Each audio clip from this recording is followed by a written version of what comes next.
2018 году мы проводили анализ состояния сестринского дела, вообще функциональные обязанности семейных медсестер, и мы увидели разницу городской медсестры и именно медсестры региона.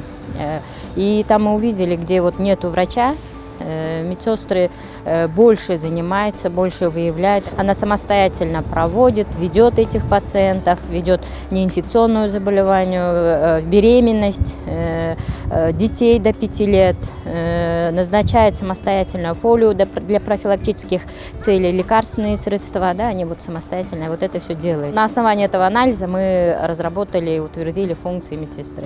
И вот хотели бы реформу сделать именно и в городских организациях, чтобы эта реформа была, и в самом образовании, потому что эти навыки региональные медсестры, они набрали на основании практик. Сейчас у нас акцент делается именно на образование, на сестринское образование, реформы. Разработали каталог компетенций, вот утвердили недавно профессиональные стандарты. На основании профессионального стандарта сейчас рабочей группой пересматриваются госстандарты. И в будущем надеемся и пересмотрится срок обучения наших медсестер. При анализе мы увидели функции фельдшера, вот именно выполняют семейные медсестры.